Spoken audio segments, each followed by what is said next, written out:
Guys, this is Shivani and welcome to JKSSB classes. So here I am with the lecture number 8th. यहाँ पे हम discuss करेंगे पहले question number 1 को.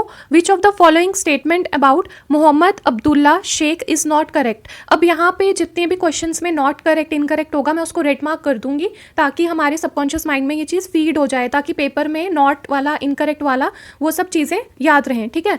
Option number A, he was the founding leader of the all Jammu Kashmir Muslim conference. He is nick name as Sher Kashmir. C, he was the third elected Prime Minister of Jammu Kashmir after its accession to India, and all of the statements given above are correct. ठीक है. अब ये जो question है ये किससे बन रहा है? ये बन रहा है इंपॉर्टेंट पर्सनैलिटीज़, मोहम्मद अब्दुल्ला शेख. ठीक है. पहले जो मैंने वीडियोस लाई थी उसमें मैंने पूछा था महबूबा मुफ्ती जो थे उन्होंने किसको कौन सी पार्टी फॉर्म की है, एनसी पार्टी किसकी है, किस स्टेट पे बनी है. फिर शाह फैज़ल जो हैं उन्होंने कब बनाई थी अपनी पार्टी, उनका आईएएस कब क्लियर हुआ था, 2009 में 19 में उन्होंने अपनी पार्टी फॉर्म की थी. ठीक है. तो ये सब क्वेश्चंस जो हैं ये प्रीवियस जेकेएसएसबी एग्जामिनेशन में पूछे गए हैं. इसके बाद ये जैसे ही 10 टॉप एमसीक्यू सीरीज़ 10 वीडियोस हो जाएंगी तो उसके बाद मैं जो एसआई फाइनेंस कश्मीरी माइग्रेंट का पेपर हुआ था उसके डिटेल में डिस्कस करूँगी क्वेश्चंस को. देन जूनियर स्टैटिस्टिकल हो गए, जूनियर असिस्टेंट हो गए, इसमें जितने भी जेएनके के क्वेश्चंस हैं ठीक है उन सबको डिस्कस करूँगी और फिर उनको सेपरेटली प्लेस्ट में डाल दूंगी कि इकोनॉमी ऑफ जेएनके के MCQs, art and culture of JNK के एमसीक्यू, ज्योग्राफी के जेएनके के एमसीक्यूज़, तो वो आपके लिए ईजी रहेगा. देन हम यहाँ पे पढ़ रहे हैं मोहम्मद अब्दुल्ला शेख के बारे में. ठीक है. तो यहाँ पे क्या हमें पहले तो इनके बारे में सब कुछ पता होना चाहिए. ठीक है. तभी हम इसको एलिमिनेट कर पाएंगे. पहले तो इसका आंसर जो है वो सी करेक्ट है. He was the third elected PM of Jammu Kashmir after its accession to India. अब instrument of accession Hari Singh जो थे उन्होंने कब साइन किया था, किस डेट पे साइन किया था, मुझे कमेंट सेक्शन में बताना. मैंने पहले वीडियो में वो डिस्कस किया हुआ ऑलरेडी. ठीक है. उसके बाद ये थर्ड नहीं थे, ये फर्स्ट इलेक्टेड प्राइम मिनिस्टर थे. ठीक है. इन्होंने मुस्लिम कॉन्फ्रेंस बनाई थी, फिर इन्होंने उसको चेंज कर दिया नेशनल कॉन्फ्रेंस में. किस डेट पे किया और ये किस डेट पे मुस्लिम कॉन्फ्रेंस बनी, किस डेट पे नेशनल कॉन्फ्रेंस बनी, किस डेट पे ये चेंज हुई, ये तीनों चीज़ें मुझे कमेंट सेक्शन में आप बता सकते हो. If you know the answer comment section में अपना पिन डाउन कर देना. देन ये फर्स्ट इलेक्टेड प्राइम मिनिस्टर थे और इनको शेर कश्मीर कहा जाता था, लॉइन ऑफ कश्मीर. ये क्वेश्चन बहुत बार आया जेकेएसएसबी में. एंड शेर डुगर किसको कहा जाता है वो मुझे कमेंट सेक्शन में आप बताओ, ये भी क्वेश्चन पेपर में आया हुआ है. क्वेश्चन नंबर सेकंड, ये सारे क्वेश्चंस मैं ऑली बोर्ड टेक्स्ट बुक ऐप हो गई, जेकेएसएसबी प्रीवियस ईयर पेपर्स हैं जितने भी जो रेपिटेडली जेकेएसएसबी प्रीवियस मतलब पूछ रहा है क्वेश्चंस उनको मैं लेके आई हूँ, और स्पेशली जो क्वेश्चंस बार बार आ रहे हैं. ठीक है. उसके बाद Bente is the chorus singing tradition perform by the community of. ये क्वेश्चन किस चीज़ का, art and culture of J and K. ठीक है. तो ये जो सिंगिंग है ये कौन सी ट्राइब करती है, इसका option number D, both 1 and 2, Gujjar and Bakarwal. ठीक है. तो यहाँ पे बेंथे जो है ये क्या है, एक सिंगिंग ट्रेडिशन है, गुज्जर एंड बकरवाल करते हैं. फिर कुत का बताओ, कुत क्या चीज़ है, ये भी आर्ट एंड कल्चर में है. ये लोक देवता के लिए डांस परफॉर्म किया जाता है और ये स्पेशली नाइट में परफॉर्म किया जाता है. ठीक है. फिर उसके बाद एक और चीज़ है हेरन. अगर किसी को पता है तो वो कमेंट सेक्शन में ड्रॉप कर सकता है, क्योंकि एक्टिवली इन्वॉल्व रहने से चीज़ें ज़्यादा याद रहती हैं.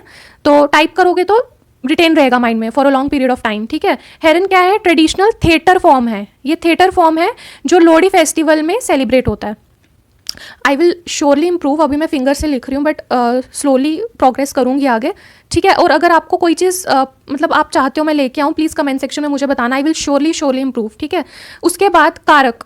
कारक जो डोगराज हैं उनको तो पता ही होगा, कारकें बोलते हैं. ठीक है. जो कुल देवता होते हैं वहाँ पे भी होती हैं ये. ठीक है. डोगराज में स्पेशली कारकें तो पता ही होगा, कारक बोलते हैं. ठीक है. तो ये क्या चीज़ है, ये जोगीज परफॉर्म करते हैं. ठीक है. ये एक तरह से फॉल्क टेल है. ठीक है. फॉल्क टेल है जहाँ पे नरेट होती है, ये मतलब एक तरह से ऐसे मतलब बोली जाती है. कारक हो गया, बोल रहा है एक बंदा थोड़ा, मतलब ये देवता जो होते हैं कुल देवता होते हैं ना, वहाँ पे ये चीज़ होती है. ठीक है. तो फॉल्क टेल को नरेट करते हैं और डांस स्टाइल भी होता है थोड़ा बीच में, और 3 मेंबर्स होते हैं. और मोस्ट इंपॉर्टेंटली इस पर एक क्वेश्चन आया था कि कारक जो है इसमें फॉल्क इंस्ट्रूमेंट यूज़ होता है एक, उसको बोलते हैं रबाब. रबाब आया हुआ है पेपर में. ठीक है. Then question number 3, who among the following laid the foundation of Mubarak Mandi Palace Complex, a famous tourist spot in Jammu? A. Dhruv Dev, B. Hari Singh, C. Shahjahan, D. Gulab Singh. तो ये जो क्वेश्चन है ये तो प्योरली एक तो आगे हिस्ट्री बेस्ड और एक दूसरा क्या है मुबारक मंडी, तो टूरिस्ट डेस्टिनेशंस में आ गया. इसका जो सही आंसर है वो है ध्रुव देव. ठीक है. ध्रुव देव का पीरियड कब से कब तक वो यहाँ रहे, 1707 से 1725 तक, ठीक है। फिर हरि सिंह भी यहीं रह रहे थे, बट वो 1925 में मूव कर गए कहाँ, हरि निवास पैलेस में। अब हरि निवास पैलेस का आर्किटेक्चर कैसा, अगर किसी को पता है तो कमेंट सेक्शन में ड्रॉप कर सकता है। ये फ्रेंच आर्किटेक्चर पे बेस्ड है, ठीक है। उसके बाद जो मुबारक मंडी पैलेस है, ठीक है, ये पैलेस हब है जहाँ पे मुगल और राजस्थानी आर्किटेक्चर दोनों है। यहाँ पे एक पिंक हॉल एस्टैब्लिश्ड है, जिसपे पिंक हॉल पे भी क्वेश्चन आया था। आपका जो पंचायत अकाउंट असिस्टेंट का एग्जामिनेशन हुआ था 2020 में, उसमें क्या क्वेश्चन आया था, that was related to Hari Niwas palace. वो क्वेश्चन देखना, ठीक है। वैसे मैं उस चाहे ये panchayat account assistant, finance account assistant, JKPSI जितने भी एग्जामिनेशन हुए हैं फ्रॉम 2020 टू 2021 एंड कंटिन्यू कर लो फर्दर, उन सब पे मैं डिटेल लेक्चर्स लेके आऊँगी जो भी JNK के क्वेश्चंस आए हैं, ठीक है। तो ये देखना, बहुत इंटरेस्टिंग क्वेश्चन था ये। उसके बाद मुबारक मंडी पैलेस का ध्रुवदेव हो गया। पिंक हॉल है, पिंक हॉल पे क्वेश्चन आया, pink hall Dogra art museum, ठीक है, डोगरा आर्ट म्यूजियम। यहाँ पे मिनिएचर पेंटिंग्स हैं वेरियस हिल स्कूल्स की, कौन सी, कांगड़ा, जम्मू एंड बसोली, ठीक है। क्वेश्चन नंबर 4, ये आ गया हमारा इकोनॉमी ऑफ JNK का question. Read the following statements about the economy of JNK and choose the correct option. A, the economy of Jammu and Kashmir is primarily services based and agri oriented. B, carpet making is one of the oldest industry of Jammu and Kashmir.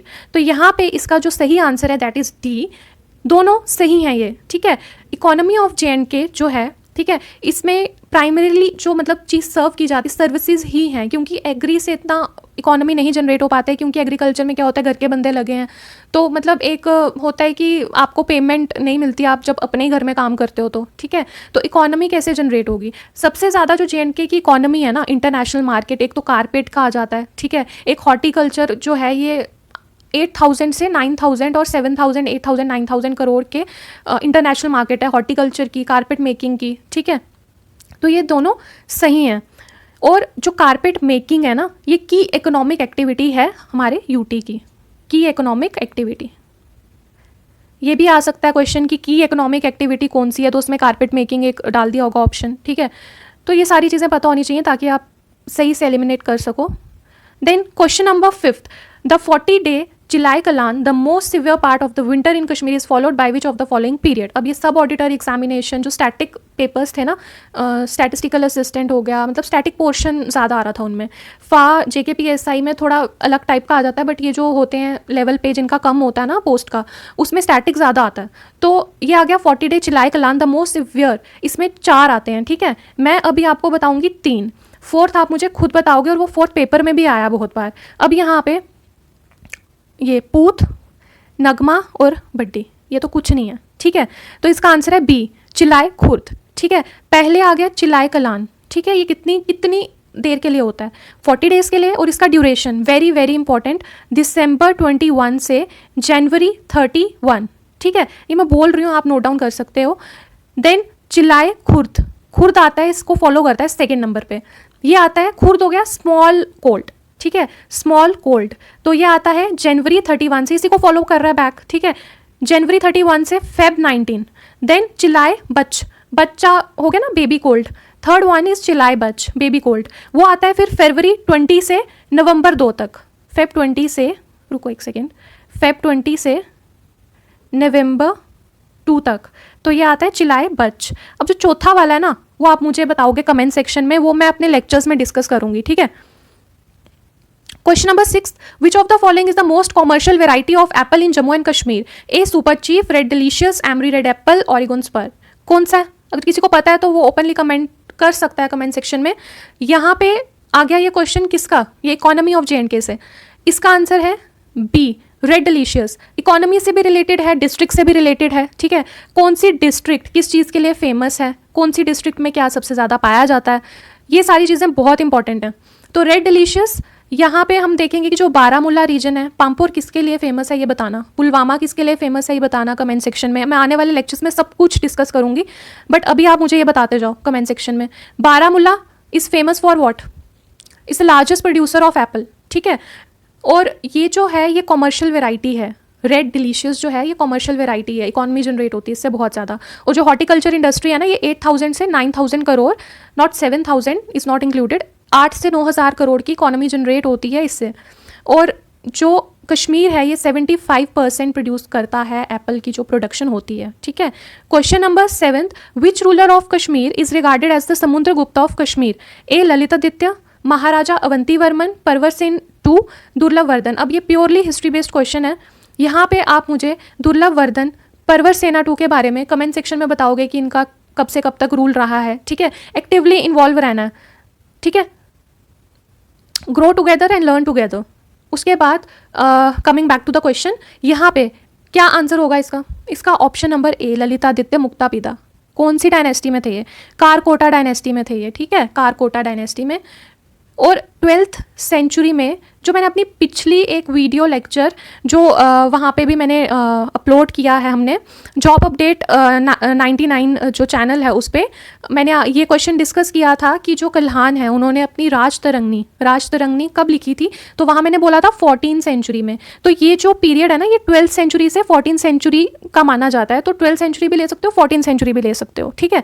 और नीलमत पुराण के तो sources का पता ही नहीं है कि वो मतलब एक ऑथेंटिक सोर्स नहीं है कि वो कब लिखा गया था, क्योंकि नीलमत पुराण से खुद एक सोर्स रहा है राजतरंगिणी जब लिखी गई थी उसके लिए। तो ललितादित्य मुक्तापिदा हो गए। और कल्हान ने अपनी राजतरंगिणी में 12th सेंचुरी में क्या लिखा था कि ये वर्ल्ड कॉन्करर हैं, वर्ल्ड कॉन्करर, ठीक है। क्यों? क्योंकि इन्होंने 37 ईयर्स तक रूल किया था। कब से कब तक रूल किया था ललितादित्य ने? 724 से 761 सी तक, ठीक है।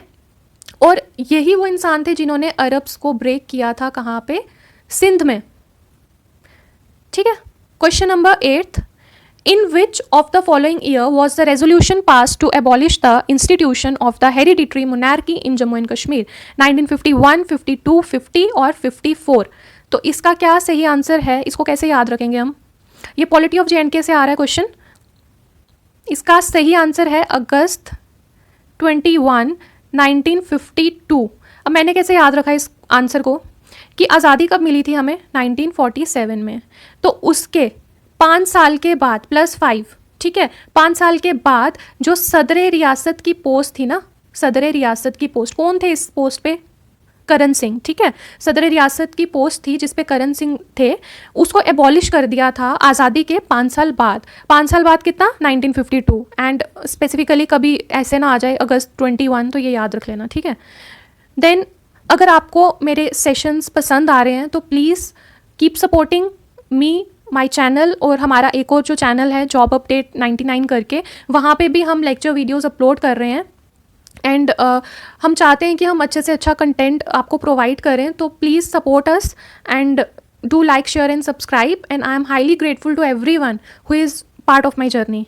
सो keep supporting me and our second channel job update 99।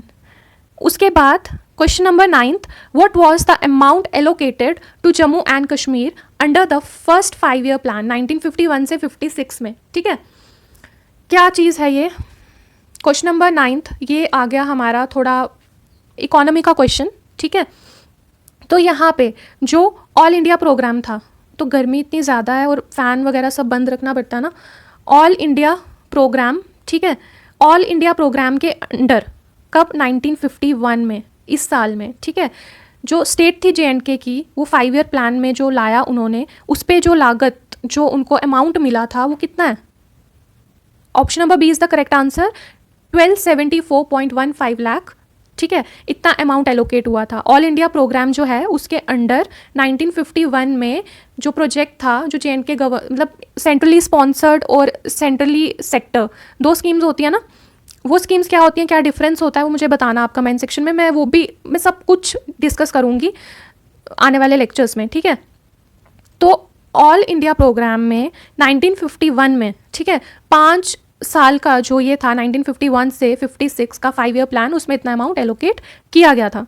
And the last question is question number 10, in Jammu and Kashmir which of the following is called boon in the local language? A chinar, B hot wind, C blue sheep, D summer season. तो एक hot wind से मुझे याद आया question, ये भी मैंने discuss किया था। हॉट जो चलती है विंड दैट इज़ लू, और जो कोल्ड विंड डिसेंड डाउन होती है फ्रॉम शिवालिक, वो क्या है? दादू। इसकी मैंने न्यूमोनिक बताई थी कि दादू बहुत शांत होते हैं, अच्छे से होते हैं। तो दादू और कोल्ड विंड है, ठंडी ठंडी ब्रीज ऐसे लग रही है हमें, है ना, तो ऐसे याद रख लेना। तो इसका coming back to the question, इसका आंसर क्या है? बून। बून का आंसर क्या है? A, chinar tree. और चिनार ट्री का साइंटिफिक नेम क्या है वो आप मुझे कमेंट सेक्शन में बताओगे, क्योंकि बहुत बहुत ज़्यादा इंपॉर्टेंट है साइंटिफिक नेम। और इस क्वेश्चन को मैं नेक्स्ट सेशन में डिटेल में डिस्कस करूँगी, क्योंकि चिनार ट्री खुद में ही एक बहुत इंपॉर्टेंट टॉपिक है, क्योंकि इसमें और भी बहुत सारी चीज़ें आती हैं। ठीक है, ज्योग्राफी ऑफ JNK में चिनार ट्री एक बहुत इंपॉर्टेंट टॉपिक है। तो आज का सेशन मैं यहीं ख़त्म करती हूँ। Do like, share and subscribe my channel and our other channel job update 99। Keep supporting us so that हम फ्यूचर में अच्छा और कंटेंट लेके आएँ। अगर आपको कोई चीज़ लगती है कि कुछ कम है या कुछ ऐड कर सकते हैं तो प्लीज़ ओपनली कमेंट सेक्शन में ड्रॉप करना, मैं श्योरली इम्प्रूव करूँगी। Okay, take care and bye.